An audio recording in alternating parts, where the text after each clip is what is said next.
ओम श्री ओम मातृशक्तये नमः। ओम सत्तमः तमसो मा ज्योतिर्गमय मृत्युर्मय। ओम शांति शांति शांति। उपनिषद कक्षा 425 बृहदारण्यक उपनिषद की कक्षा 150 चौथे अध्याय का चौथे ब्राह्मण में प्रसंग ये चल रहा है। इसी आत्मा को, ये आत्मा का स्वरूप दिखाया कि ये जो आत्मा है महान है, कभी भी उत्पन्न नहीं होता है। जैसे शरीर आदि उत्पन्न होते हैं, आत्मा की उत्पत्ति नहीं होती है। ऐसी महान अजय आत्मा, ये आत्मा महान है, अज है, और इसकी विशेषताएं बतलाई।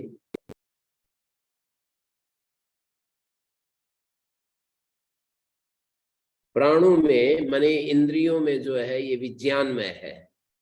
ये आत्मा प्राणेषु विज्ञानमय, और ये हमारे हृदय में जो आकाश है, या येषु अंतर्हृदय आकाश तस्मिन् सेते, हृदय में जो अव्यक्त या येषु अंतर्हृदय आकाश, हमारे हृदय में जो आकाश है वहां पर रहता है ये आत्मा।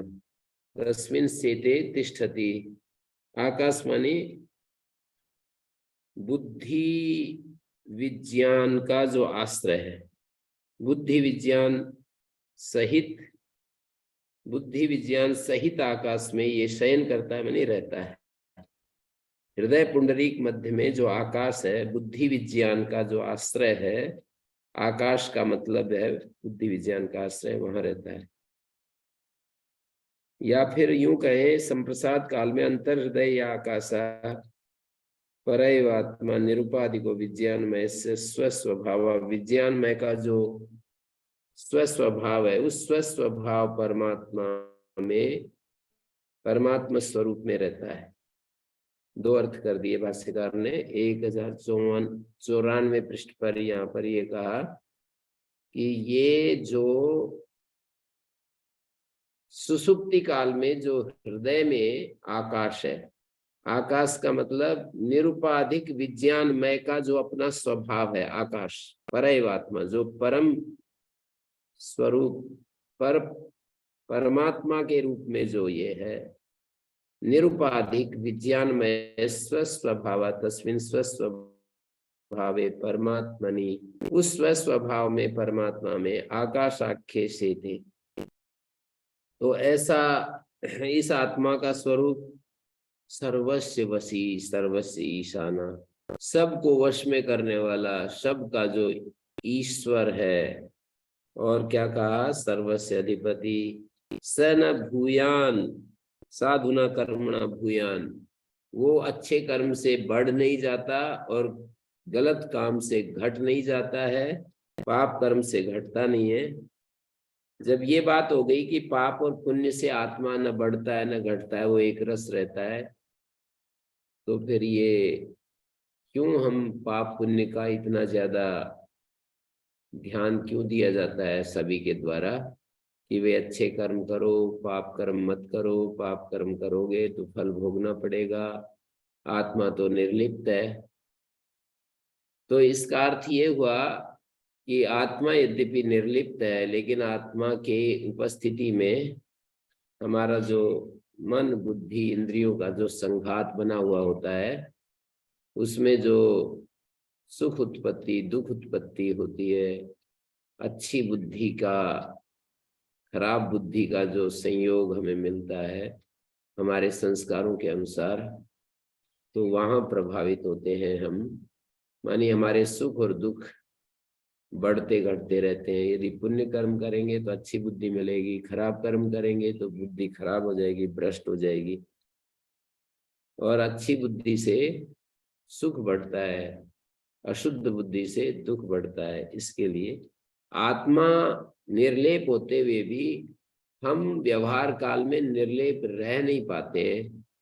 हम आत्मा मैं ही सुखी हो रहा हूं, मैं ही दुखी हो रहा हूं, इस तरह का हम सब के अंदर एक स्थिति बनी रहती है, मैं सुखी हो रहा हूँ, मैं दुखी हो रहा हूँ, ऐसी स्थिति। तो इसके लिए हमें पुण्य पाप का तो हमें ध्यान रखना पड़ता है। ये सबका ईश्वर है, सबका अधिपति है, भूतपाल है, भूतों का पालक है, ये सबको धारण करने वाला सेतु है, ये सब लोगों को खंड बंड होने से बचा रहा है। तमेतम वेदानुवचनेन, इस आत्मा को वेद स्वाध्याय से ब्राह्मण जानना चाहते हैं, यज्ञ से जानना चाहते हैं, दान से, और अनासकेन तपसा माने काम अनसनम, स्वेच्छा पूर्वक जो हम भोजन करते हैं उसका त्याग करके तपस्या पूर्वक जीवन जीते हुए इसी आत्मा को जानने के लिए प्रयत्न करते हैं, मुनि होते हैं। और परिव्राजक लोग इसी आत्मा की इच्छा करते हुए त्याग करते हैं, घर बार का, रिलेशन, जितने भी संबंध, उन सब का त्याग करते हैं। एतद्धस्म वै तत्पूर्वे विद्वांसा प्रजाम न कामयन्ते, पूर्व जो विद्वान है, पूर्वे विद्वांसा प्रजाम न कामयन्ते, प्रजा की कामना नहीं करते। एतद्धस्म वै तत्पूर्वे विद्वांसा प्रजाम न कामयन्ते, किम प्रजा करिष्यामा, ये हम प्रजा का क्या करेंगे। येषाम नोयम आत्मा अयम लोक इति, तेस्म पुत्रैषणायाश्च वित्तैषणायाश्च लोकैषणायाश्च व्युत्थाय अथ भिक्षाचर्यं चरन्ति। वो भिक्षाचरण करते तीनों ऐषणाओं का त्याग करके, या ये पुत्रैषणा सा वित्तैषणा, जो पुत्रैषणा है वही वित्तैषणा है, माने दो ऐषणाओं, तीन को दो भागों में बांट रहे हैं, एक साधन ऐषणा, दूसरी साध्य ऐषणा। जैसे कोई व्यक्ति पैसा कमाता है, वो साधन बनता है लोकेशना का, साधन सुविधाएं इकट्ठा करता है जिससे कि वो अपने अहम को बढ़ा सके और लोगों से अपने आप को विशिष्ट कहला सके। तो साधन ऐषणा और साध्येषणा। हम विवाह करते हैं जिससे कि हम अपने उनको, हम विवाह के द्वारा पुत्र पुत्रियां, विवाह के द्वारा पुत्र पुत्रियां प्राप्त होते हैं, तो उनके माध्यम से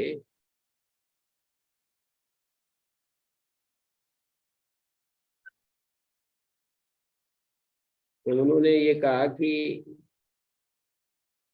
हम पुत्रैषणा के माध्यम से, और जो काम हम नहीं कर पाए वो पुत्रों के माध्यम से करते हुए देखना चाहते हैं, और अपने आप को, वो जो अगली चीज है उसको प्राप्त करना चाहते हैं साध्य के रूप में। 1094। एक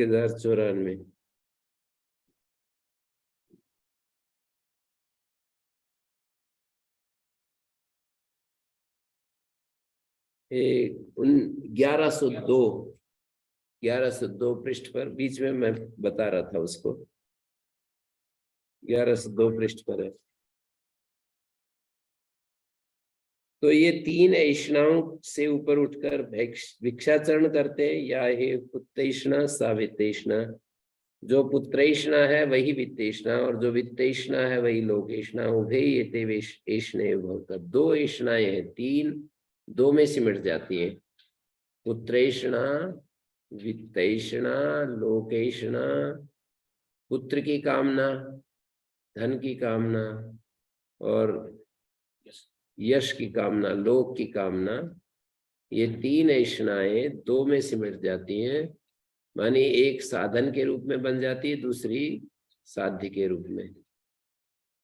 तो सैस, अब आत्मा के बारे में कहते हैं, ये आत्मा तो नेति नेति, ये आत्मा तो सभी चीजों का निषेध करने के बाद फिर जो निषेध्यावधि, निषेध करने योग्य कुछ भी नहीं बचता, तब ये आत्मा शेष रहता है। अग्रियो नहीं गृह्यते, वो किसी कर्मेंद्रियों के द्वारा ग्रहण नहीं होता, शीर्ण नहीं होता, और वो किसी चीज के साथ लिप्त नहीं होता, बंधन में नहीं आता। न व्यथते न रिष्यति एतम हु एव एते न तरता। इस आत्मा को ही एते न तरता, ये धर्म और अधर्म नहीं, इस आत्मा को न तरता। ये आत्म ज्ञान की बात चल रही है कि ये आत्मा नेति नेति निर्देश किया गया। आत्मा अग्रीय है, ग्रहण नहीं किया जा सकता, शीर्य उसका नाश नहीं होता, असंग है, वो कहीं भी बंधता नहीं है, बंधा नहीं है, व्यथित नहीं होता, उसका क्षय नहीं होता। इस आत्मज्ञ को ये दोनों, ये जो आत्मज्ञ है, इसको दोनों पाप पुण्य संबंधी शोक और हर्ष प्राप्त नहीं होते। तो इस निमित्त से मैंने पाप किया ऐसा पश्चाताप, और इस निमित्त से मैंने पुण्य किया ऐसा हर्ष, इन दोनों को यो पार कर जाता है। इसे किया हुआ और न किया हुआ नित्य कर्म, कृताकृते, किया हुआ और न किया हुआ नित्य कर्म फल प्रदान और प्रतिभा के द्वारा ताप नहीं देते। नैनम कृताकृते तपता, ये तो मूल भाषा है। इसका हम व्याख्या पढ़ रहे 11 से 2 पर। एतमेव लोकम इच्छन्ता इति अवधारणात्, इस लोक की, आत्मलोक की इच्छा करते हुए, बाह्य लोकत्रय शुभ नाम, बाहर के 3 लोकों की इच्छा करने वाले, पारिव्राज्य अधिकार इति गम्यते, बाह्य तीनों लोक की इच्छा करने वालों का संन्यास में अधिकार नहीं। एतमेव लोकम इच्छन्ता इति अवधारणा न बाह्य लोकत्रय सुनाम, बाह्य 3 लोकों की जो इच्छा कर रहे हैं उनका संन्यास में अधिकार नहीं है। नहीं गंगा द्वारम प्रतिपित्सु, कहते हैं जो गंगा द्वार हरिद्वार की तरफ जाने का इच्छुक होता है, काशी देश में रहने वाला व्यक्ति, नहीं पूर्वाभिमुखा प्रैति, वो पूर्वाभिमुख होकर के वहां पर नहीं पहुंचेगा गंगा द्वार में। पूर्वाभिमुख तो ये जो गंगा द्वार है काशी से उत्तर में है,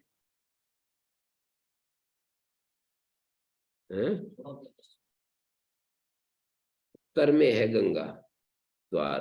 हरिद्वार जो है ना, काशी से यदि देखेंगे तो उत्तर में। ये इन्होंने ये जो कहा है ना, पूर्वाभिमुख नहीं जाता, इसका मतलब बंगाल की तरफ चल रहा है, पहुंचना चाहता है हरिद्वार, तो ऐसा नहीं होगा।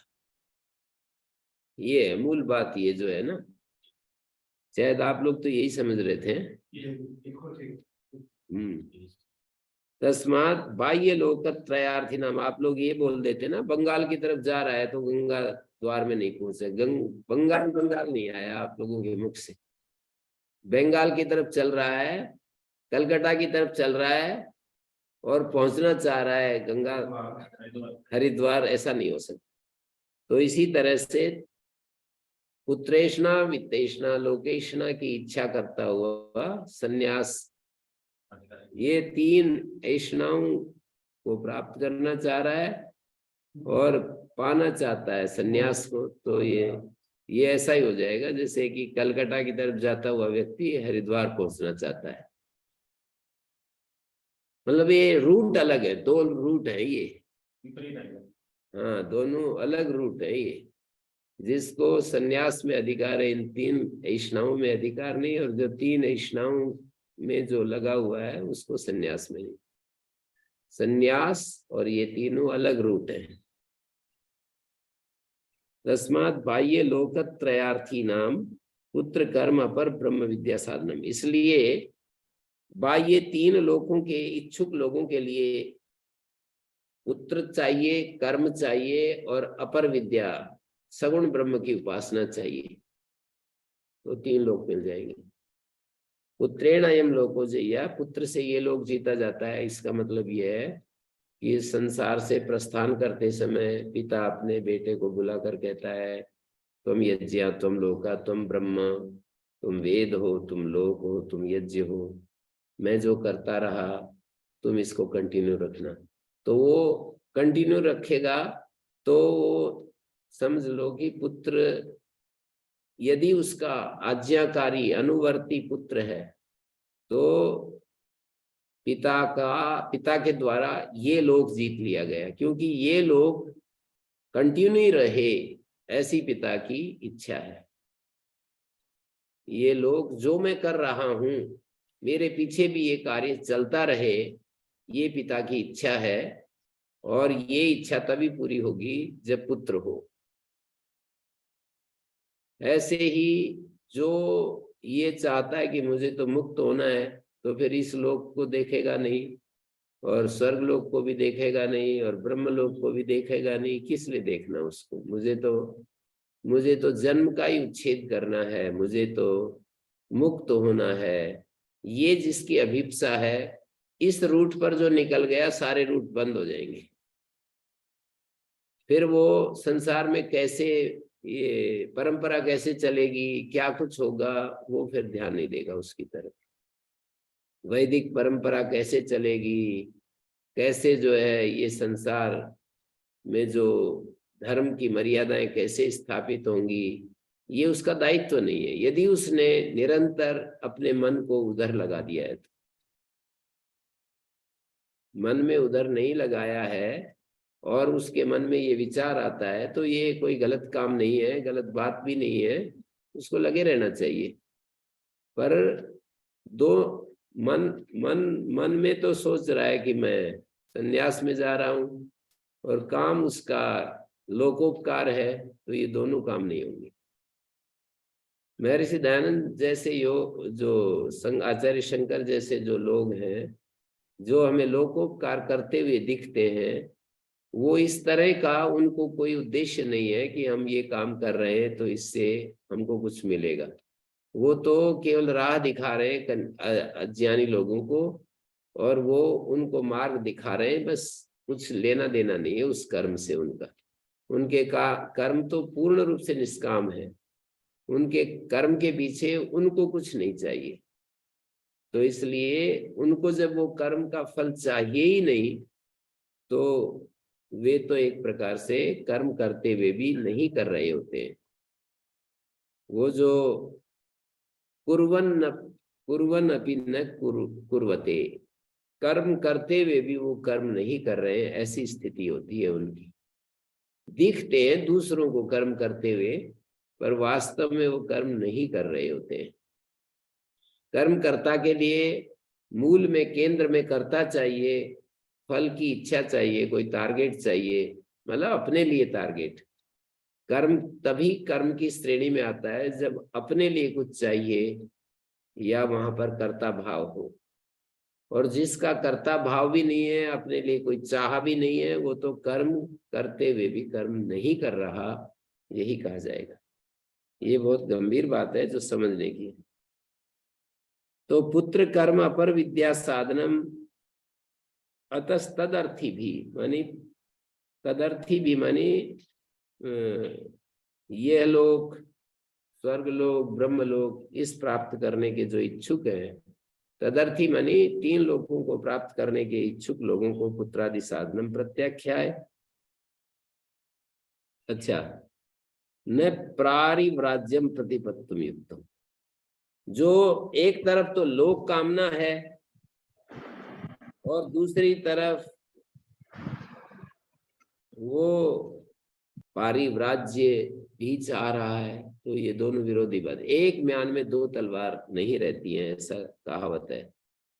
लोक की कामना है और पारिव्राज्य भी चाह रहा है, ऐसा नहीं होगा।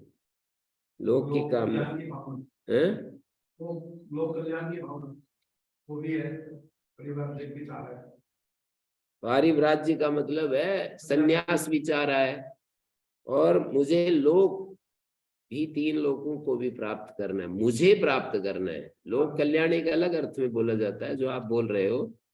लोक कल्याण तो महर्षि दयानंद और आचार्य शंकर, भगवान बुद्ध आदि सभी लोग करते ही है, वो अलग अर्थ में है।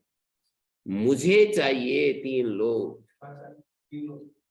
हाँ, मैं पुत्र के द्वारा इस लोक को जीतना चाहता हूं, ये भावना। मैं कर्म के द्वारा स्वर्ग लोक पाना चाहता हूं, उत्तम कर्म करूंगा, मुझे अगले जन्म में स्वर्ग मिलेगा। मुझे ब्रह्मलोक प्राप्त होगा, मैं यदि उपासना करूंगा परमात्मा की तो मुझे ब्रह्मलोक मिलेगा। तो इस तरह से मोक्ष की कामना भी कर रहा है और संन्यास भी चाहता है, ये विरोधी बात है। तो दो रूटों में कैसे जाएगा एक साथ, कि मैं इधर जयपुर भी जा रहा हूँ और मैं दिल्ली भी जा रहा हूँ एक ही साथ एक ही काल में। हाँ, कामना भी है और निष्कामता भी है, ये कैसे हो? आचार्य जी नमस्ते। हाँ जी अच्छा, एक प्रश्न है आचार्य जी, बोलिए। अभी आप बता रहे थे कि आत्मा के बारे में नेति नेति, ये पहले भी सुने, और एक संदर्भ में यदि इति सर्वम ब्रह्म, मतलब ये भी है, ये सब ब्रह्म ही है, ये हाँ, इदम सर्वम ब्रह्म और नेति नेति, ये दो एक्सट्रीम है, ये कैसा? इदम सर्वम ब्रह्म पहले बताइए। कारण कार्य की दृष्टि से जब देखते हैं ना, तब तो इति इति इति इति, तब तो सर्वम खलु इदम ब्रह्म ये सूत्र काम आता है। और विशुद्ध ब्रह्म की प्राप्ति, मतलब निरुपाधिक ब्रह्म की, शुद्ध चैतन्य ब्रह्म की प्राप्ति करनी है तो समस्त कार्य वर्ग का निषेध करके, कारण का भी निषेध करके, कारण कार्य से अतीत जो अवस्था है वहां पहुंचना होता है। नेति नेति के माध्यम से हमारा जो शुद्ध चैतन्य स्वरूप है वहां पहुंचना होता है। और इस सृष्टि के परिप्रेक्ष्य में जब हम देखते हैं तो फिर सर्वम खलु इदम ब्रह्म, मानी ये सब कुछ जितना भी है दृश्यमान, जो कुछ भी हमारी आंखों के सामने फैला हुआ है, हमारे व्यवहार में जो कुछ फैला हुआ है, इस सब को ही हम फिर कारण कार्य के रूप में, मूल रूप में परमात्मा जो जिसको हम ईश्वर कहते हैं वो कारण है, और उससे उत्पन्न ये जो जगत है कार्य है। तो फिर क्योंकि वो कण कण कोई भी अछूता नहीं है उससे, ईश्वर से कुछ भी यहाँ पर अछूता नहीं है, ऐसा हम कहीं नहीं कह सकते हैं, कभी नहीं कह सकते कि उसकी उपस्थिति के बिना ये कोई भी स्थान हम दिखा सके। उसकी उपस्थिति सर्वत्र है। तो कारण कार्य के रूप में जब देखते हैं तो सर्वम खलु इदम ब्रह्म, और शुद्धतम रूप को, उसके स्वरूप को पहचानने के लिए या वहां प्राप्त करने के लिए या वहां स्थित होने के लिए जब देखते हैं तो फिर हर चीज का निषेध करके कि ये भी वो शुद्ध ब्रह्म तत्व नहीं है, ये भी नहीं है, ये भी नहीं है, ये भी नहीं है। तो इस तरह से ये दो एक्सट्रीम जो आपको लग रहे हैं उनकी ऐसे संगति लगेगी। धन्यवाद। हाँ जी, अभी जैसे आप पढ़ा रहे हो तो इसमें एक परिवार की स्थिति है, एक ब्रह्म ज्ञान की स्थिति है, लोक लोक लोकेश्वर तीन में से इसको क्या कह रही है आप? ये तो व्यक्ति का अपना देखने का है। व्यक्ति ही, वो तो कर्म से डिसाइड नहीं होता है ना, व्यक्ति की स्थिति स्वयं ही पता होता है उसकी कि वो क्या चाह रहा है। उसको लोक इच्छा भी हो सकती, पढ़ाना रूपी कर्म लोक कीर्ति के लिए भी हो सकता है कि इससे मेरा यश बढ़ेगा, और ये पढ़ाना एक अलग भाव से भी हो सकता है, पैसे के लिए भी हो सकता है कि मैं ये पढ़ाऊंगा तो मुझे साधन मिलेंगे। अहंकार के लिए भी हो सकता है, यश कीर्ति, मेरा अहंकार, रिकॉग्निशन, पहचान बनेगी, उसके लिए भी हो सकता है। महसूस करता हूँ आपके अंदर ना तो पैसा वाली बात है, नहीं, वो किसी व्यक्ति को पकड़ करके देखने की जरूरत नहीं। व्यक्ति को देख करके नहीं पकड़ सकते हैं हम, दूसरे व्यक्ति की स्थिति को कैसे डिसाइड करेंगे? स्वयं अपनी करेंगे, अपनी अपनी करेंगे। नहीं, वो थोड़ा बहुत करेंगे पर ठीक ठीक कर नहीं पाएंगे, और स्वयं भी यदि हम बेहोशी में करेंगे तो नहीं कर सकते। बहुत ही ईमानदार होकर के अपना ऑब्जर्वेशन करेंगे तो पता चलता है। तो अपना अपना करना चाहिए और अपना अपना ही करने के लिए पथ बनता है। दूसरे के करने से हमें क्या मिलेगा? दूसरे के बारे में सोचने से, दूसरे को देखने से कि ये इसकी कौन सी कामना है नहीं है, इससे हमारे को क्या लाभ होगा, हानि होगी? हम क्या, हमें क्या मिलेगा? प्रेरणा मिल सकती है ना? क्या प्रेरणा मिलेगी? प्रेरणा इतना शास्त्र है, इतने ये सब लिखे हुए हैं। प्रेरणा जो है ना, बहाने सब प्रेरणा वगैरह के, तो हम क्या प्रेरणा लेंगे? शास्त्र में लिखा है तो जीने वाला आदमी साफ है, वो तो प्रेरणा भी प्रेरणा शास्त्र ठीक है, बता दिया आपको। हमने वाला आदमी देख के प्रेरणा मिलती है ना, ये भी ठीक है, वो लेने वाला लेता रहेगा, उसमें ये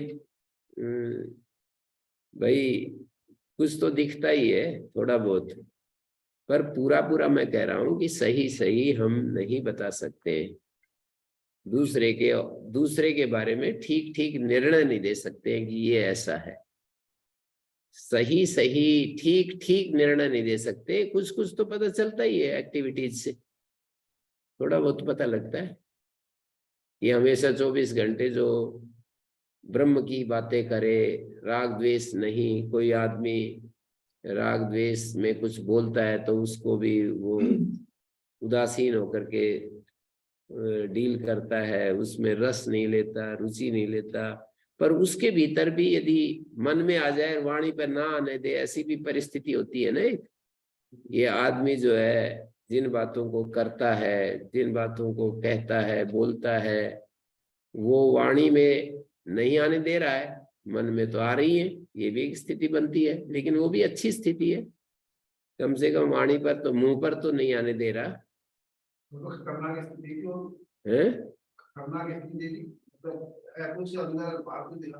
खतरनाक तो है, पर वो एक अर्थ में उसका प्रगति का भी चिन्ह है कि एक जगह तो रोका उसने। एक आदमी सब जगह खुला हुआ है, व्यवहार में भी, वाणी में भी, मन में भी, कर्म में भी। लोग उससे सावधान रहेंगे। हाँ, ये तो ठीक, ये तो सही बात है, लेकिन साधक को एकदम सब चीजें नहीं मिलती हैं, उसको धीरे धीरे प्रयास करना पड़ता है और मिलती है। फिर एक बार की सारी चीजें कैसे छूटेंगी? सारे राग द्वेष सारे कैसे छूटेंगे? पहले तो वो निंदा को वाणी पर आने से बचाता है। मैं तो कई बार कहता हूँ मेरे मित्रों को कि भाई मन में भी आ जाए तो वाणी में मत बोलो, जबान में मत निकालो ये शब्द, मुंह में मत आने दो। किसी की निंदा, किसी की चुगली, किसी के बारे में जो हम रस लेते हैं ना, तो कम से कम मुंह पर आने से तो रोको। ऐसा अभ्यास करते करते ये मन में आएगा कि जो मुंह से कहने लिखने खतरनाक है, वो विचार करने में खतरनाक है। हाँ, मुंह में कहने से इतनी खतरनाक बता रहे हैं कि मुंह में मत आने दो, तो मन में भी तो कुछ ना कुछ कर रही है ये चीज, तो फिर वो मन से भी हटाएगा। अगला स्टेप उसका यही होगा। मतलब 3 स्टेप है ना हमारे, एक तो कर्म, एक वाणी और एक हमारा मन। तो शरीर से भी रोक दिए कर्म, मन से क्या बोलते हैं, वाणी से भी रोक दिया, और मन में आ रही है अभी वो चीजें। मतलब कुछ चीजें तो विषय चिंतन आदि पाखंड तो बताए ये गीता में, आप जो कह रहे हो वही कहा है। आगे जो कर्मेंद्रियों को रोक कर मन से याद कर रहा है वो पाखंडी है। तो यही तो कहा है कि वो पाखंडी है। नहीं, मैं ये थोड़ी कह रहा हूँ कि हमेशा उसको ऐसे रहना चाहिए। मैं तो एक वो साधना का एक बीच की स्थिति है, ये बीच की स्थिति है। साधना के लिए मैं उसको प्रेरणा दे रहा हूँ कि पहले तो मन में, वाणी में रोके, फिर मन में आएंगी तो उसको मन में भी रोकना चाहिए कि ये तो मतलब ये तो पाखंड है, ऐसा सोचेगा ना वो, विचार करेगा कि मैं क्यों पाखंडी बनूं। वाणी में तो रोक दिया, दूसरों को तो मैं दिख रहा हूं अच्छा हूं, भला हूं, और मेरे मन में ये चीजें आ रही हैं, तो ये तो पाखंड है। तो ऐसे सोचेगा ना, वो सोचेगा तो मन से भी निकालेगा। फिर मुझे मन में भी नहीं आने देनी चाहिए। कभी कभी किसी व्यक्ति के बारे में हम गलत सोचने लग जाते हैं और फिर वाणी से बोलने लगते हैं। तो पहला स्टेप तो यही है, अगर गलत बोलना बंद करो किसी के बारे में। फिर गलत बोलेगा तो फिर कहेगा अगर मन में तो आ रही है, मैं वाणी से तो बंद कर दिया, मन में तो आ रही है, उसके बारे में दुर्भाव आ रहे हैं, ये हम निर्णय देते रहते हैं ना अपने मन में, अरे ये आदमी बहुत खतरनाक है, इससे बच के रहना, और ऐसे ऐसे उसके बारे में बैड कमिटमेंट्स, ये क्या बोलते हैं, बैड कमेंट्स निकालते रहते हैं हम मन में। साधक ने वाणी से तो बंद कर दिया कि भाई मुझे किसी के बारे में कुछ नहीं बोलना, और फिर मन में बैड कमेंट्स, खराब विचार आते रहते हैं। फिर विचारशील व्यक्ति देखेगा, अरे तू तो पाखंडी कर रहा है, ये तो ठीक नहीं है। नहीं तो पता ही नहीं चलता उसको कहाँ से रोके, कहाँ से ठीक करे, उसको मशीन कहाँ गड़बड़ कर रही है, कहाँ ची कर रही है, उसको पता ही नहीं चलता है। ड्राइव कर रहा है गाड़ी को और उसको पता ही नहीं चलता है कि कहाँ गाड़ी खराब हो रही है, इसका व्हील खराब हो रहा है या ब्रेक खराब हो रहा है, स्टीयरिंग खराब हो रहा है, ये कहाँ जो है आवाज आ रही है, कहाँ खड़खड़ हो रही है। तो साइलेंस में थोड़ा थोड़ा हमें पता लगने लगता है। पहला स्टेप वाणी, शरीर का और वाणी का 2 स्टेप यदि रोक दिए तो तीसरा स्टेप पर पहुंच जाएगा और वो अपने आप को पाखंडी मानने लगेगा, तब वो ठीक होगा। ऐसे तो ठीक हो जाएगा आगे अपने आप को मैं तो ठीक, वाणी से भी मैं तो रोक दिया, मैं तो क्या बोलते हैं वाणी में ही तो आ रहा है मेरा, अभी तो मैंने वहां शरीर क्या बोलते हैं मन में ही तो आ रहा है, वाणी से भी मैंने रोक दी चीजों को और कर्म में भी रोक दिया चीजों को, और मैं तो केवल मन में ही तो चल रहा है, मैं तो बहुत ही अच्छा हूं दूसरों से। ऐसा सोचने वाला ठीक थोड़ी होगा। यूं सोचेगा, अरे पाखंड अभी जा नहीं रहा है तेरा,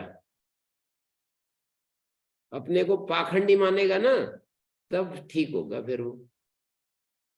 ये तो ठीक बात है कि आदमी को पूरा शुद्ध होना चाहिए। पूरा शुद्ध होने के लिए कुछ रास्ते तो अपनाने पड़ेंगे ना, तरीके साधन तो अपनाने पड़ेंगे। तो उन साधनों में पहला स्टेप कर्म पर रोक, फिर वाणी पर रोक, ये तो 2 बाहर की चीजें हैं।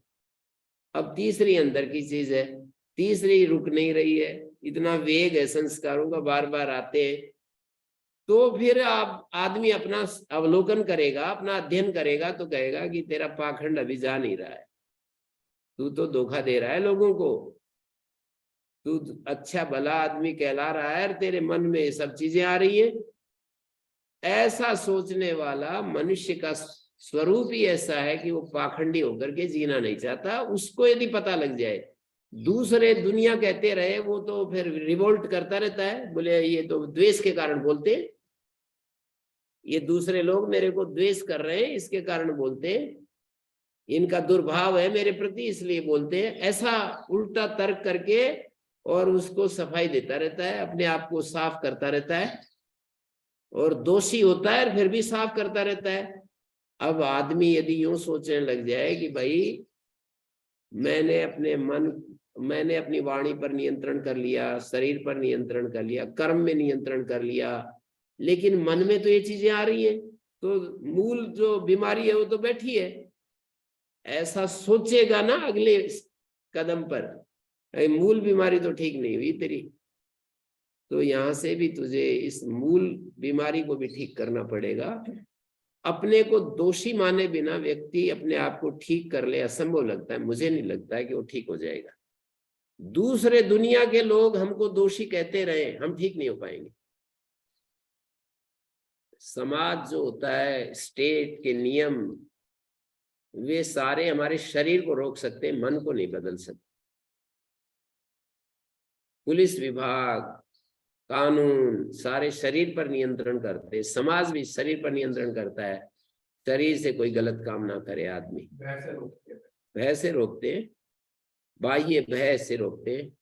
आदमी का रूपांतरण परिवर्तन तो व्यक्ति स्वयं अपना निरीक्षण करे और अपने दोष को अपनी आंखों से देख सके, दूसरे की आंखों से नहीं, अपनी आंखों से देख सके, तो उसका इलाज होता है।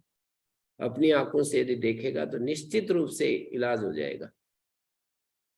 तो वो जो आप कह रहे हो वो तो 100% ठीक है, उसके लिए मना ही नहीं है कि आदमी ये तो बड़ा खतरनाक है जो मन से तो कर्मेंद्रियाणि संयम यास्ते मनसा स्मरम इंद्रियार्थान विमूढ़ात्मा मिथ्याचार स उच्यते। भगवान कृष्ण ने ये कहा कि ये मिथ्याचारी है, ये पाखंडी है, जो इंद्रिय विषयों को मन से विचार कर रहे हैं, कर्म में रोक दिया है। लेकिन स्वयं अपने आप को मिथ्याचारी तो माने कोई व्यक्ति, ब्रॉडकास्ट मत करो, पर अंदर ही अंदर स्वीकार कर ले, बिल्कुल विफल हो जाए, अपने दोष से व्यथित हो जाए, अरे ये दोष मेरा जा नहीं रहा है। दूसरों के बताने से भी नहीं जाता है, दूसरों को केवल बताने मात्र से भी नहीं जाता है, स्वयं व्यथित हो जाए व्यक्ति, पूरा दुखी हो जाए कि तेरे ये दोष, तेरा ये जो दोष है ये समाप्त होना चाहिए, और इस दोष ने दुनिया का तो कितना अहित किया है वो तो पीछे की बात है, तेरा तो नाश कर ही दिया इसने, है? तो ऐसा सोचने वाला व्यक्ति, अपने को दोष युक्त देखने वाला व्यक्ति उस दोष से मुक्त हो सकता है, हो जाता है। दृष्टस्य दोषस्य सुसुख परिहार है, देखे हुए दोष का सुख पूर्वक हम परिहार कर सकते हैं, सुख पूर्वक परिहार हो जाता है। जो देख ही नहीं सकते और उल्टा हम उसको सर्टिफाई करते हैं, उसको हम वो करते हैं, जस्टिफाई करते हैं, उसको लॉजिकली प्रूव करते हैं, या कभी कभी ऐसे ही भाषा बोल देते हैं और हम इतने बेहोश होते हैं, सभी में ये दोष है तो अपने को तो स्वीकार कर लिया, लेकिन ध्यान नहीं देते अपने को मैं स्वीकार कर रहा हूं। कोई कहे कि आपको गुस्सा बहुत आता है, किसको नहीं आता गुस्सा, ऐसे बोल देंगे। आप निंदा बहुत करते हैं किसी की, कौन निंदा नहीं करता? मैंने तो किसी को देखा नहीं कि जो निंदा ना करे, किसी न किसी प्रसंग में करता ही है। अपने आप को सभी में सम्मिलित करके ध्यान ही नहीं देना चाहते अपने ऊपर। मतलब सब लोग यदि कोई गलत काम कर रहे हैं तो आदमी बरी हो जाता है ना, ऐसा समाज में समझा जाता है कि सभी लॉजिक तो ऐसा कहते हैं कुछ कि सारा संसार अच्छा हो जाएगा तो फिर दुनिया कैसे चलेगी, यहाँ तक भी कह देते हैं सभी अच्छे हो जाएंगे क्या, कितने बढ़िया लॉजिक देते हैं, क्या करें? नहीं, वो तो लॉजिक देंगे, उनका जैसा भी ज्ञान का स्तर है लॉजिक देंगे, देना ही चाहिए, देते ही हैं, पर हमें तो चाहिए हम निर्दोष हो जाए। मूलतः हमारी भावना ये है कि हम निर्दोष हो जाएं, पूरा समाज निर्दोष हो जाए और हम भी निर्दोष हो जाएं। और समाज की निर्दोषता कोई व्यक्ति नहीं कर सकता है, एक एक व्यक्ति को स्वयं करनी होती। समाज का मोटे मोटे दोषों को समाज कंट्रोल कर सकता है, मोटे मोटे दोषों को, मन के दोषों को समाज ठीक नहीं कर सकता। समाज का एरिया ही नहीं है, समाज का पहुंच ही नहीं है मन तक, कैसे ठीक करेगा? जैसे किसी की पहुंच ही नहीं है वहां तक, तो वो कैसे ठीक करेगा बताओ? आपकी पहुंच ही नहीं है मान लो प्रधानमंत्री और सीएम तक, तो आप अपना मैसेज कैसे पहुंचाओगे वहां तक? कई लोग कहते रहते हैं ना, कई लोग मेरे मित्र हैं, रोहतक के एक सज्जन है, वो पत्र पर पत्र लिखते रहते हैं सीएम के पास, पीएम के पास, पर वो जो है ना, उसका क्या अर्थ है? उन पत्रों को वहां तक पहुंचते ही नहीं है, बीच में ही पत्र पढ़कर और उसको पढ़ते भी ना, फोन पर नहीं पढ़ भी लेते होंगे, पर मतलब ये वो तो नहीं, उनको तो नहीं बताते। उनको तो जरूरी कोई बात, कोई पावरफुल व्यक्ति कोई कुछ कहे और फिर उनको वहां तक पहुंचाए, तब मैं तो इस अर्थ में उदाहरण दे रहा हूं, आत्मा तक पहुंच ही नहीं है समाज की, जैसे हमारी पहुंच राजा तक नहीं है ना, तो राजा के दोष को हम कैसे ठीक कर देंगे? हम उसको बता ही नहीं सकते, तो उसके दोष हम कैसे ठीक करेंगे? और मान लो पहुंच भी गए तो वो तो फिर वही बात आ जाती है, मीडिया ये वो पहुंचा भी देना तो वही बात आ जाती है। इन सब के दुर्भाव हैं ये सब जो है ना, जैसे मतलब द्वेष के कारण से मुझे पीछे पड़े हुए हैं, मेरे को हटाना चाहते हैं और अपने आप कुर्सी पर बैठना चाहते हैं, ये सब विचार आएंगे। तो ऐसे सोचने वाला व्यक्ति कैसे ठीक करेगा अपने दोषों? जो बताने वाले को ही पहले कह देता है कि ये इसकी नीयत ठीक नहीं, ये तो दुर्भाव से मेरे दोस्त बता रहा है, गई बात। बताने वाले को यदि हमने ये सोच लिया कि ये दुर्भाव से बता रहा है, तो हम एक बात भी नहीं सुनेंगे उसकी। ये होगा। हाँ, तो बताने वाले को सद्भाव से यदि हम कह सके, मतलब जिसको हम बताना चाहते हैं उसको सद्भाव के साथ बता सकें, तो थोड़ी बहुत सुनने की संभावना है। पर पहले ही हमने निश्चय कर लिया कि ये व्यक्ति मतलब मेरे प्रति सही भाव नहीं रखता। आप देख लीजिए ना, मैं आपके प्रति सद्भाव रखूं तो आप मेरी कोई बात मान सकते हो, और पहले ही आपने मेरे को सोच लिया कि ये तो मेरे प्रति दुर्भाव रखते हैं, तो सुनोगे ही नहीं। तो इसलिए हमें यदि हम ठीक होना चाहते हैं, किसी भी दोष को ठीक कर, इंद्रिय दोष, आचरण दोष, काम क्रोध लोभ मोह आदि के दोष, ईर्ष्या का दोष, निंदा का दोष, ये सारे दोष ही है ना। लोभ धन का संबंधी दोष, विचार दोष, ये सारे जितने भी दोष हैं, समाज या स्टेट या पुलिस विभाग बाहर से मोटे मोटे ही नियंत्रण कर पाएगा। पूर्ण रूप से निर्दोषता कानून के पास वो यंत्र नहीं है कि वो उसके अंदर जाकर के घुस करके ठीक कर दे। कानून के पास भी नहीं, समाज के पास भी नहीं है, गुरुजनों के पास भी नहीं है, बड़े लोगों के पास भी नहीं है, शक्तिशाली लोगों के पास भी नहीं है। कोई उपाय नहीं है कि मनुष्य के मन को ठीक कर दे। विचार में तो ताकत है ना, विचार में ताकत है, तो वो मैंने कहा कि विचार ही एक ताकत है जो ठीक करेगा। और विचार भी इस शैली में विचार करेगा ना कि मेरा ये दोष है, मुझे ठीक करना चाहिए। दोष पता लगे, स्वीकार करे कि देखे। और आज का संकट ये वाला है कि पूरी व्यवस्था है, जैसे हमारे यहाँ संयम, हम बचपन में सुनते थे सेवा, संयम, सादगी, है ना, ये मूल्य है कि जो आदमी जिस सादगी के साथ मिला, जिस त्याग के साथ मिला, जिस संयम के साथ मिला, ये तो ठीक है। मैं इतना ही कह रहा हूँ, मैं इतना ही कह रहा हूँ कि हम अपने दोष को अपनी आंखों से जब तक नहीं देखेंगे, हम अपने दोषों को ठीक नहीं कर पाएंगे। तो जो सादगी में जी रहा उसके माँ बाप कहते हैं कुछ भी नहीं, उसको दोष डाले तो ठीक है, कुल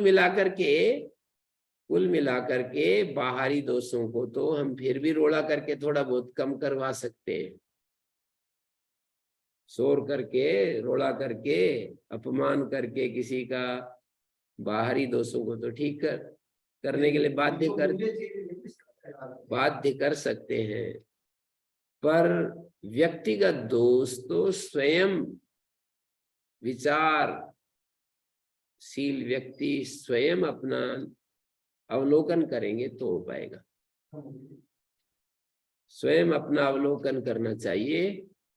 अवलोकन का ही बचपन तो सोचिए ऐसे बनाया जा रही है, बच्चों की पढ़ता इसको आप दोष। हाँ, तो वो तो ठीक है, वो तो ठीक है। शिक्षा के बिना नहीं हो पाएगा ये, शिक्षा संस्कार के बिना ये सब हो नहीं पाता है। बचपन में ही माता पिता जब शिक्षा देते हैं ना, कई वो मुझे उदाहरण भी मैं देता हूँ। एक व्यक्ति ने सुनाया कि हम पानी देने के लिए जा रहे थे, हमारे पिताजी रोहतक के हैं वो सज्जन, तो बोले कि पिता बोले कहाँ जा रहे हो? हम 2 भाई थे, तो वो नहर का पानी देना था और उसमें एक टाइम पीरियड होता है कि इतने बजे से इतने बजे तक आपका सरा है, फिर इसके बाद दूसरे का, तीसरे का। बोले अच्छा, एक बात ध्यान रखना, बिराना पानी हमारे खेत में नहीं आना चाहिए। मतलब आपका जितना सरा है ना, उतने ही समय चलाना है, 1 सेकंड भी, मतलब वो बिराना पानी हो गया ना। तो ये बिना पढ़े व्यक्ति की बात है। तो शिक्षा देंगे तो माता पिता ही जब ये सिखा रहेंगे कि बिराना पानी नहीं लेना है। पर आजकल प्रवाह ऐसा ज्यादा हो गया, अरे ये तो पुराने जमाने का आदमी है, ये तो लूट लेंगे दुनिया, बाबू तो ऐसे ही बोलता रहता है। तो ऐसे भी सोचने वाले हैं, लेकिन वो आज्ञाकारी, उन्होंने कहा कि ऐसे ऐसे हमको शिक्षा दी हमारे पिता ने, और हमारा मतलब हमारे अंदर संस्कार डाले। एक दूसरे व्यक्ति हैं, गुड़गांव में रहते हैं, तो वो बोले कि हमारा पिता बार बार हमको समझाता था, बोले देख, दूसरे का धन आग की तरह होता है और हमारा धन रुई की तरह होता है, सावधान रहना। दूसरे का धन आग की तरह और हमारा धन रुई की तरह। दूसरे का धन आ गया ना, तो हमारी रुई भी चली जाएगी साथ में। तो ऐसे समझाने से तो बातें तो बनती हैं। अब किसको हम कहें? ऐसे कहने से भी नहीं इलाज होता है कि सब ऐसे हो गए, समाज ऐसे बिगड़ गया, वैसा हो गया, जैसे कि हम केवल ये बस गीत ही गाते रहे दोषों के। समाज ऐसा हो गया, सब मूल्य सब चूक गए, कोई मूल्यों को महत्व ही नहीं देता है। एक एक व्यक्ति मूल्य को महत्व दे रहे हैं। अब भी सत्य के ऊपर धरती टिकी होती है। सत्येन धार्यते पृथ्वी, सत्येन उत्तबिता भूमि। सत्य के ऊपर टिकी होती है।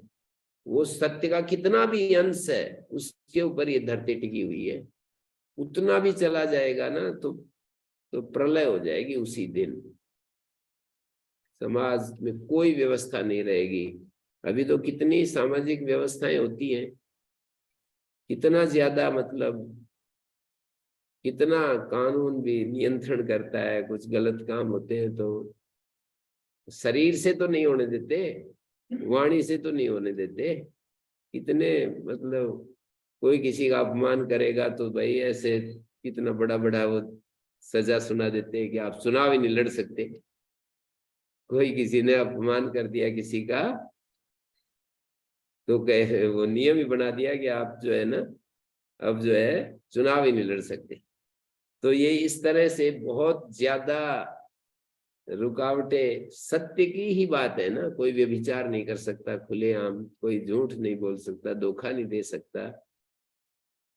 तो ये सारे सत्य के ही तो हैं। सत्यमेव जयते नानृतम, उपनिषद का एक वाक्य हमारे गुरुजी एक बार सुना रहे थे। नूरगढ़ आश्रम में बहुत सारे वो शिलालेख लिखे हुए हैं, तो एक बार बताने लगे कि एक ऐसा शिलालेख आ गया, बहुत देर तक बड़ाई करते रहे। एक ऐसा शिलालेख आ गया है कि अब उसके बाद, उसके सामने आने के बाद फिर सारा उसी में समाहित हो जाएगा। ये जितने भी लेख दिखाई देते हैं सारे के सारे उसमें ही आ जाएंगे। तो फिर मेरे को, मतलब ऐसे कोई बढ़ाई करेगा तो उत्सुकता हो जाती कि वो आ गया, मतलब पत्थर पर लिख दिया।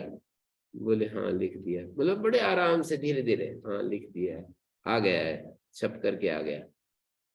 फिर मैंने कहा दिखाएंगे, बताएंगे। मैंने दिखाएंगे नहीं पूछा, मैंने कहा बताएंगे, तो बताया नहीं। बोले अच्छा देखना चाहते हो? हाँ। तो कहीं दूसरे किनारे पर हम थे और वो बात कर रहे थे, और वो कहीं कमरे में अभी रखा हुआ था, और मेरे को ले गए, चलते गए चलते गए, और उस कमरे में जाकर के फिर बताया ये है, ऐसे इशारा करके बताया कि ये है।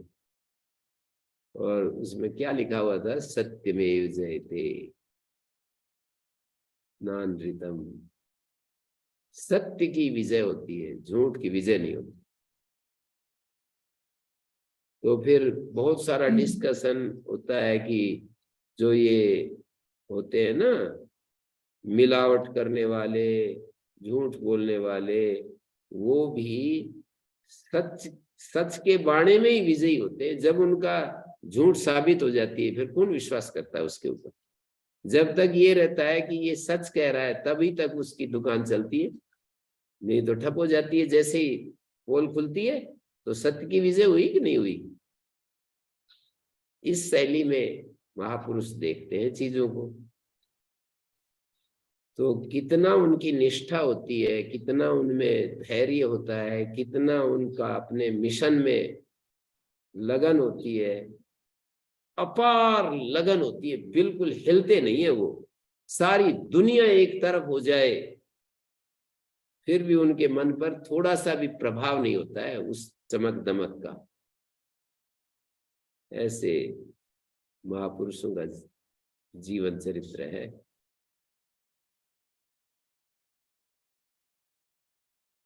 तो यहाँ पर हम पढ़ रहे थे कि आत्मलोक प्राप्ति ही अविद्या निवृत्त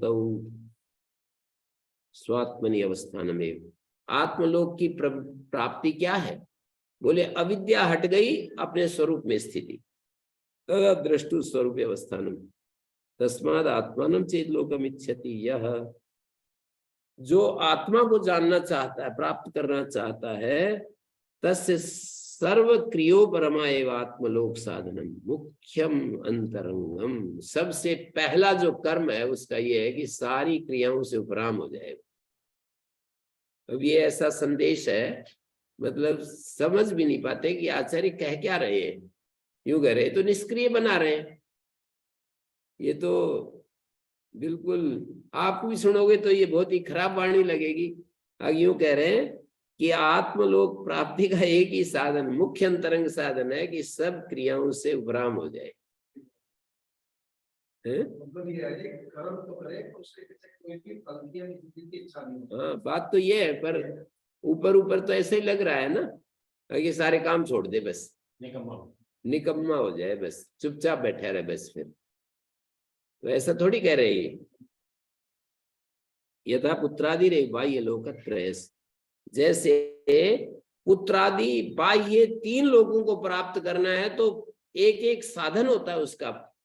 इस जन्म इस लोक को जीतने का साधन पुत्र है, स्वर्ग लोक को जीतने का साधन कर्म माने वैदिक कर्म।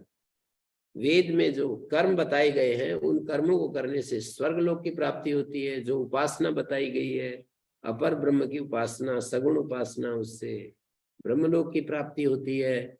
ऐसे ही मुख्य अंतरंग साधन यह है कि सब क्रियाओं से उपराम हो जाए।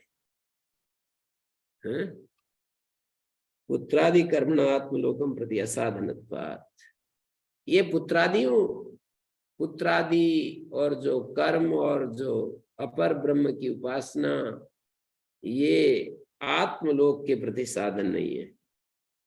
पुत्रादि कर्म जो हैं वो आत्मलोक की प्राप्ति के साधन नहीं है। असंभवेन विरुद्धत्वम अवोचा। और बोले कि हमने बार बार इस बात की तरफ ध्यान दिलाया कि कर्म और असन्यास दोनों का एक साथ होना असंभव है। असंभवेन विरुद्धत्वम अवोचम। पुत्रादि कर्मण आत्मलोकम प्रति असंभवेन विरुद्धत्वम अवोचम। विरुद्धत्व किसका, मतलब कर्म संन्यास दोनों का एक साथ होना असंभव है। इसलिए इनको हमने वो बताया है, विरुद्ध कह दिया है। कर्म करते हुए फल की इच्छा मत रखिए, फिर तो दोनों हो सकते हैं। फिर वो कर्म ही नहीं है ना। कर्म करते हुए फल की इच्छा मत रखो तो दोनों हो सकते हैं, उसको कर्म ही नाम, टेक्निकल शब्द है ना, पारिभाषिक शब्द है। कर्म किसको कहेंगे, जहाँ करता है, जहाँ फल की इच्छा है, वो कर्म की श्रेणी में आता है। तस्माद आत्मानम लोकम इच्छन्ता प्रव्रजन्ति। इसलिए आत्मलोक की चाहना करते हुए लोग संन्यास ले लेते हैं। सर्व क्रियाभ्यो निवर्तेरने, सभी क्रियाओं से निवृत्त हो जाते हैं। यथा च बाह्य लोक त्रयार्थिना प्रति नियतानि पुत्रादि निसाधनानि विहितानि। ये कहते हैं जैसे बाह्य लोकत्रय का इच्छुक है ना, 3 लोगों का इच्छुक है, तो नियत साधन है पुत्रादि, और उन साधनों से ही 3 लोगों की प्राप्ति होती है। एवं आत्मलोकार्थिना सर्वैष्णा निवृत्ति, ऐसे आत्मलोक पाने का इच्छुक है तो उसको सब ऐष्णाओं से ऊपर उठना पड़ेगा, उसको सारी ऐष्णाओं का त्याग करना पड़ेगा। ये कितने तेजस्वी वचन है मुक्ति के पथ के इच्छुक व्यक्ति के लिए, मुक्ति के पथ के इच्छुक के लिए। मतलब बहुत ही मतलब तेजस्वी शब्द है, इससे ज्यादा और क्या कहेंगे। पारिव्राज्यम ब्रह्म विदो विधीयते, इसलिए ब्रह्म ज्ञान ब्रह्म विद्या के लिए संपूर्ण ऐष्णाओं की निवृत्ति, पारिव्राज्य माने संन्यास का विधान किया है। कुतः पुनस्ते आत्मलोकार्थिना प्रव्रजन्ते इति उच्यते। किंतु वे आत्मलोक के इच्छुक पुरुष संन्यास करते ही हैं, ऐसा क्यों कहा गया कि वो तो सन्यासी हो ही जाते हैं आत्मलोक के इच्छुक लोग। बोले तत्र अर्थवाद वाक्य रूपेण हेतुम दर्शयति तद्धस्म। यहाँ अर्थवाद वाक्य के रूप में यहाँ हेतु दिखाया गया है कि तद्धस्म, वही तत्, उस पारिव्राज्य में ये कारण बतलाया। तदेतत् पारिव्राज्य कारण उच्यते हस्म वैकिल पूर्वे अतिक्रांत कालीन विद्वांसा। भूतकालीन विद्वान आत्मज्ञा प्रजाम कर्म अपर ब्रह्म विद्याम च, वे इहलोक पितृलोक देवलोक इन तीनों लोकों के तीनों साधनों का, जिनको प्रजा शब्द से उपलक्षित किया है, न प्रजाम कामयन्ते न कर्म कामयन्ते न अपर विद्याम अपर ब्रह्म उपासनाम कामयन्ते। कहते हैं वो जो ये वैष्णव लोग उसके भगवान के गीत गाते हैं, उसके भक्ति करते हैं, बोले ये भी केवल हमें ब्रह्मलोक की प्राप्ति करवाएंगी, ये चीजें मुक्ति तो नहीं दिलाएंगी। मुक्ति तो हमारे को ज्ञान से ही होगी, अंडरस्टैंडिंग, ज्ञान, कि जहां हम केवल खड़े हो जाएं इस पूरे अस्तित्व में, सब चीजों से अलिप्त हो जाएं, कहीं पर भी हमारा कोई मैं मेरा ना बचे, कहीं पर भी मैं और मेरा ये भाव ना बचे, ऐसी स्थिति में मोक्ष की बात सोचना। अतिक्रांत कालीना विद्वांस आत्मज्ञा प्रजाम कर्म पर ब्रह्म विद्याम प्रजोपलक्षितम ही त्रयमेतत् बाह्य लोक त्रय साधनम निर्दिश्यन्ते प्रजामिति। प्रजा से उपलक्षित जो तीनों है ना, बाह्य लोक त्रय साधन, प्रजाम किम न कामयन्ते पुत्रादि लोक त्रय साधनम नानुतिष्ठन्ति। 3 पुत्र कर्म और अपर ब्रह्म उपासना। ननु अपर ब्रह्म दर्शनम अनुतिष्ठते तद बलात् दिव्युत्थानम। किंतु ये भी क्यों मना कर रहे हैं, अपर ब्रह्म उपासना का अनुष्ठान तो करते ही है वे लोग, मानी सगुण ब्रह्म की उपासना। हे परमात्मा तुम कितने अच्छे हो, कितनी अच्छी लीला की है, उसका धन्यवाद देना, उसके प्रति कृतज्ञता प्रकट करना। मेरे तो गिरधर गोपाल दूसरो न कोई, ऐसी भावना बनाना। ऐसे मुक्ति पर चलने वाले लोग ऐसी कामना तो करते ही हैं, करनी चाहिए। तो उत्तर देते हैं उसी के बल से तो उनका संसार से निवृत्ति होगी। भगवान के गीत गाएंगे, मस्त रहेंगे, उसकी भक्ति में ओतप्रोत हो जाएंगे, डूब जाएंगे, मग्न हो जाएंगे, तभी तो उनको इस दुनिया से वो होगी, निवृत्ति होगी, व्युत्थान होगा। बोले नहीं, ऐसी बात नहीं है, उसका तो अपवाद किया गया। अपवादत्वाद ब्रह्म तम परादात्यो अन्यत्र आत्मनो ब्रह्मवेद। उपनिषद में मुक्ति के इच्छक के लिए वो भी त्याग करवा दिया है। सर्वम तम परादात अपर ब्रह्म दर्शनम अपि अपवदत्येव। अपर ब्रह्म को जो देख रहा है, मतलब केवल भगवान को गुणों के रूप में महिमा गान कर रहा है, ये मतलब एक विशेष परिस्थिति में सामने रख करके खंडन कर रहे हैं।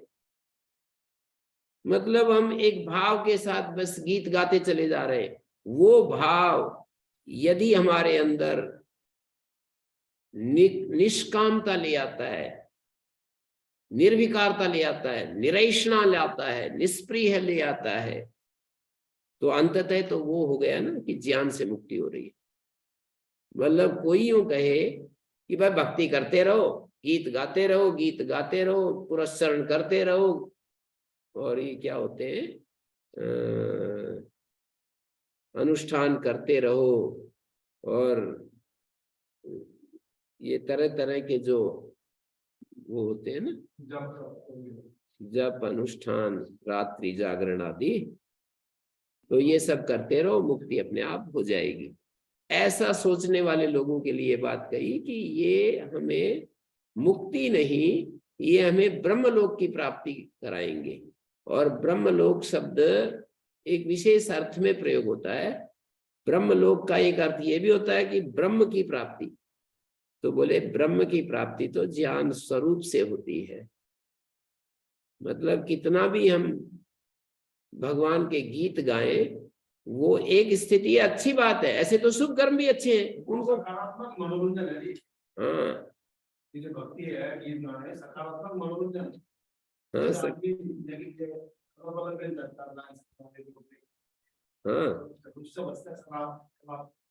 सकारात्मक मनोरंजन कितना जरूरी है। तो ज्ञान जो है वो हमें मुक्त कराता है कुल मिलाकर के। अपर ब्रह्म दर्शनम अनुतिष्ठन्ते तद बलात् धीवित्थानम न अपवादत्वात् ब्रह्म तम परादात्, उसका निषेध किया है।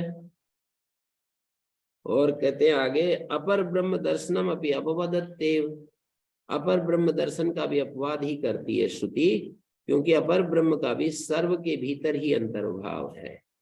सर्वम तम परादात्, सर्वम तम परादात् यो अन्यत्र आत्मनो ब्रह्मवेद यत्र नान्यत पश्यति नान्यत शृणोति नान्यत विजानाति। भूमा और अल्प की परिभाषा ये दी है, आत्मा के सिवाय जो कुछ भी इस अस्तित्व में है, आत्मा से भिन्न जो कुछ भी है, उसको पकड़कर हम अपने स्वरूप को यदि देखेंगे तो वो अल्प होगा, वो अल्प होगा।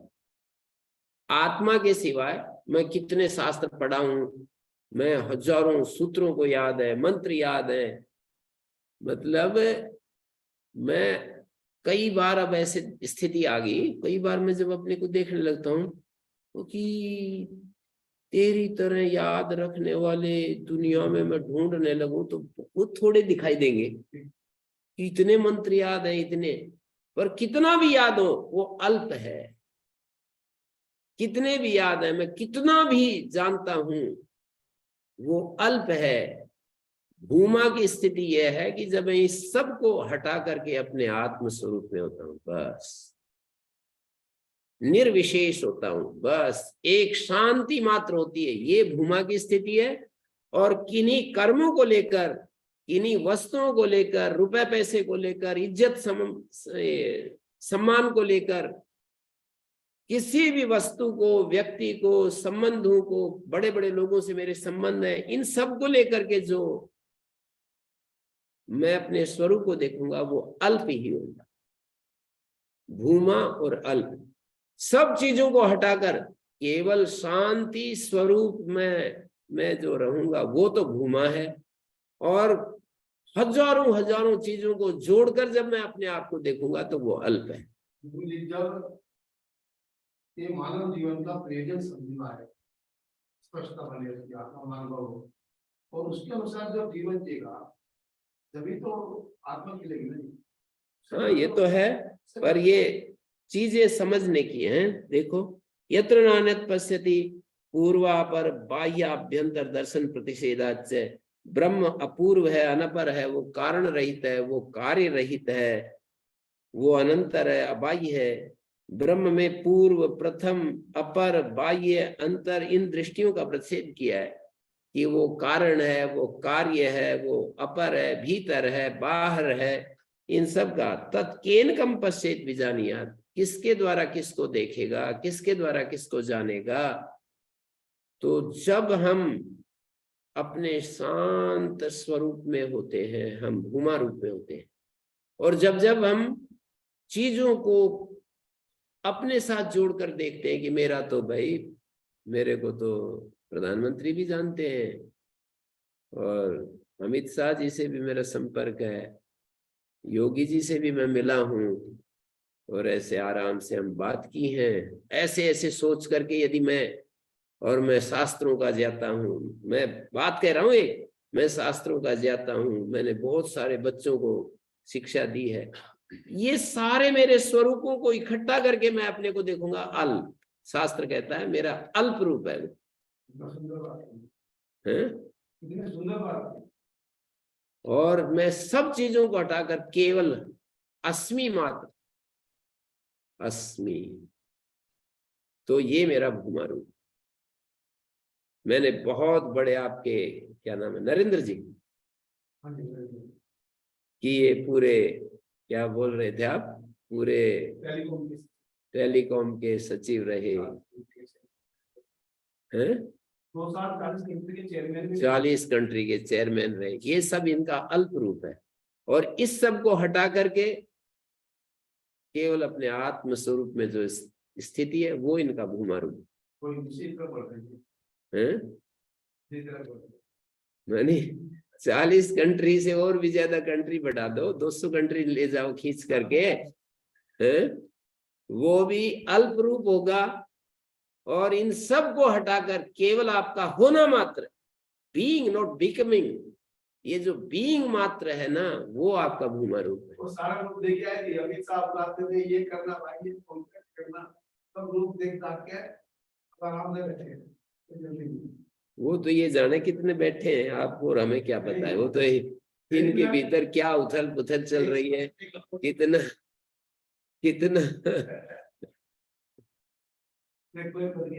कह पुनस्तेषाम अभिप्राय। टाइम हो गया है, कल फिर पढ़ते हैं इसको। ओम शांति शांति शांति।